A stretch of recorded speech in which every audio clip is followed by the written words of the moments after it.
अस्सलामुअलैकुम and welcome back to my channel Irfan Islamic TV. तो प्यारे दोस्तों, हम उम्मीद करते हैं कि आप सब खैरियत से होंगे। हमारी दुआ है कि अल्लाह ताला आप सबको अपने हिफ्ज़ो ईमान में रखे। तो प्यारे दोस्तों, आज हम बात करने जा रहे हैं सीरतुल नबवी एपिसोड नंबर 7 पर। उन्वान है मोहम्मद सल्लल्लाहु अलैहि वसल्लम का सितारा चमका।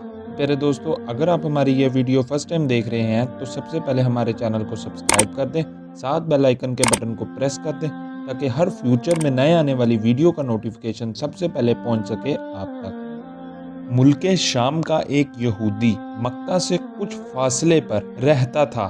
वो जब भी किसी काम से मक्का आता, वहाँ के लोगों से मिलता तो इन्हें कहता, बहुत करीब के ज़माने में तुम्हारे दरमियान एक बच्चा पैदा होगा, सारा अरब इसके रास्ते पर चलेगा, वो अजम और इसके शहरों का भी मालिक हो जाएगा। यही इसका ज़माना है जो इसकी नबूवत के ज़माने को पाएगा और इसकी पैरवी करेगा, वो अपने मकसद में कामयाब होगा। जिस खैर और भलाई की वो उम्मीद करता है वो इसको हासिल होगी, और जो शख्स इसकी नबूवत का ज़माना पाएगा मगर इसकी मुखालफत करेगा, अपने मकसद और आरजुओं में नाकाम होगा। मक्का मौज़ीम में जो भी बच्चा पैदा होता, वो यहूदी इस बच्चे के बारे में तहकीक करता और कहता, अभी वो बच्चा पैदा नहीं हुआ। आखिर जब नबी करीम सल्लल्लाहु अलैहि वसल्लम इस दुनिया में तशरीफ़ लाए तो अब्दुल मुत्तलिब अपने घर से निकलकर इस यहूदी के पास पहुँचे। इसकी इबादत गाह के दरवाजे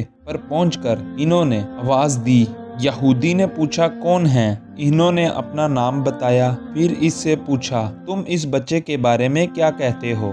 इसने इन्हें देखा और फिर बोला, हाँ, तुम ही इसके बाप हो सकते हो। बेशक वो बच्चा पैदा हो गया है जिसके बारे में मैं तुम लोगों से कहा करता था। वो सितारा आज तुलू हो गया है जो इस बच्चे की पैदाइश की अलामत है, और इसकी अलामत ये है कि इस वक्त इस बच्चे को दर्द हो रही है। ये तकलीफ इसे 3 दिन रहेगी और इसके बाद ये ठीक हो जाएगा। राहब ने जो ये कहा था कि बच्चा 3 दिन तक तकलीफ में रहेगा, तो इसकी तफसील ये है कि आपने 3 दिन तक दूध नहीं पिया था। और यहूदी ने जो ये कहा था कि हाँ, आप ही इसके बाप हो सकते हैं, इससे ये मुराद है कि अरबों में दादा को भी बाप कह दिया जाता है। और नबी करीम सल्लल्लाहु अलैहि वसल्लम ने एक बार खुद फरमाया था, मैं अब्दुल्ला का बेटा हूँ। यहूदी ने अब्दुल्ला से ये भी कहा था, इस बारे में अपनी जुबान बंद रखना, यानी किसी को कुछ ना बताना, वरना लोग इस बच्चे से जबरदस्त हसद करेंगे, इतनी हसद करेंगे कि आज तक किसी ने नहीं की होगी, और इसकी इस कदर सख्त मुखालफत होगी कि दुनिया में किसी और की इतनी मुखालफत नहीं हुई। पोते के मुतल्लिक ये बातें सुनकर अब्दुल्ला ने यहूदी से पूछा, इस बच्चे की उम्र कितनी होगी? यहूदी ने इसके सवाल के जवाब में कहा, अगर इस बच्चे की उम्र अभी हुई तो 20-70 साल तक नहीं होगी, बल्कि इससे पहले ही 61 या 63 साल की उम्र में वफात हो जाएगी, और इसकी उम्मत की औसत उम्र भी इतनी होगी। इसकी पैदाइश के वक्त दुनिया के बुत टूट कर गिर जाएंगे। ये सारी अलामत इस यहूदी ने गुज़श्ता अंबियाई की पेशगोई से मालूम की थी, और सब की सब बिल्कुल सच साबित हुई। कुरैश के कुछ लोग उमरा बिन नफील और अब्दुल्ला बिन हजश वगैरह एक बुत के पास जाया करते थे। ये इस रात भी इसके पास गए जिस रात आप सल्लल्लाहु अलैहि वसल्लम की पैदाइश हुई। इन्होंने देखा वो बुत औंधे मुंह गिरा पड़ा है। इन लोगों को ये बात बुरी लगी। इन्होंने इसको उठाया, सीधा कर दिया, मगर वो फिर गिर गया। इन्होंने फिर इसको सीधा किया, वो फिर उल्टा हो गया। इन लोगों को बहुत हैरत हुई, ये बात बहुत अजीब लगी। तब इस बुत से आवाज़ निकली, ये एक ऐसे बच्चे की पैदाइश की खबर है जिसके नूर से मशरक और मगरब में ज़मीन के तमाम गोशे मुनव्वर हो गए हैं। बुत से निकलने वाली आवाज़ ने इन्हें और ज़्यादा हैरत ज़्यादा कर दिया। इसके अलावा एक वाक़या ये पेश आया कि ईरान के शहंशाह कसरिया नौशेरवा का महल हिलने लगा और इसमें शगाफ पड़ गए। नौशेरवा का ये महल नहायत मजबूत था। बड़े बड़े पत्थरों और चूने से तमीर किया गया था। इस वक्त से पूरी सल्तनत में दहशत फैल गई। शगाफ पड़ने से खौफनाक आवाजें भी निकली थी। महल के 14 कंगरे टूट कर नीचे आ गिरे थे। आपकी पैदाइश पर एक वाकया ये पेश आया कि फारस के तमाम आतिशकुदा की वो आग बुझ गई जिसकी वो लोग पूजा करते थे और इसको वो बुझने नहीं देते थे।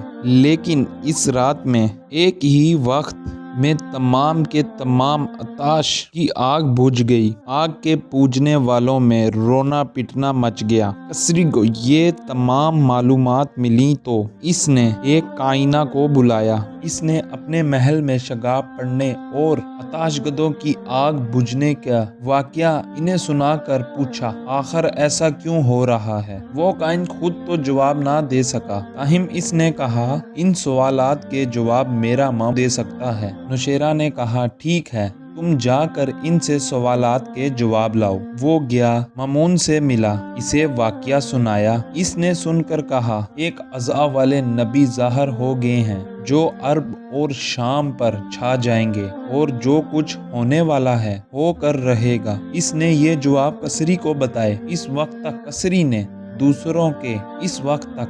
ने दूसरे काइनों से भी मालूमात हासिल कर ली थी। चुनाचा ये सुनकर इसने कहा, तब फिर अभी वो वक्त आने में देर है।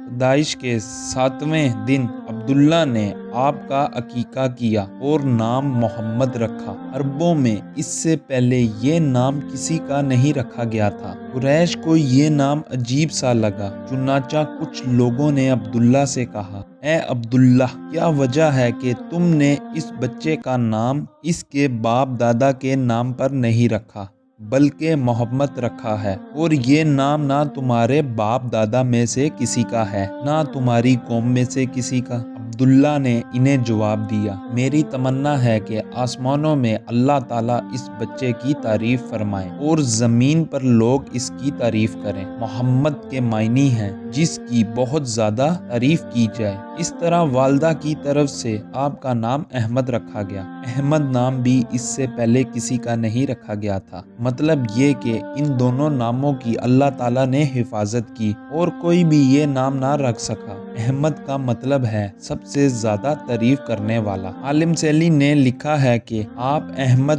पहले हैं और मोहम्मद बाद में, यानी आपकी तारीफ दूसरों ने बाद में की। इससे पहले आपकी शान ये है कि आप अल्लाह ताला की सबसे ज्यादा हम्दो सना करने वाले हैं। पुरानी किताबों में आपका नाम अहमद जिक्र किया गया। अपनी वालदा के बाद आपने सबसे पहले सोबिया का दूध पिया। सोबिया नबी करीम सल्लल्लाहु अलैहि वसल्लम के चचा अबू लहब की बांदी थी। अबू लहब ने आपकी पैदाइश की खुशी में आज़ाद कर दिया था। सोबिया ने आपको चंद दिन तक दूध पिलाया। इन दिनों सोबिया के यहाँ बेटा पैदा हुआ था। आपकी वालदा ने आपको सिर्फ 9 दिन तक दूध पिलाया। इनके बाद सोबिया ने पिलाया। फिर दूध पिलाने की बारी हजरत हलीमा सईदा रजी अल्लाह ताला अन्हो की आई। हजरत हलीमा सईदा रजी अल्लाह ताला अन्हो अपनी बस्ती से रवाना हुई। इनके साथ इनका दूध पीता बच्चा और शोहर भी था। हजरत हलीमा सईदा रजी अल्लाह ताला अन्हो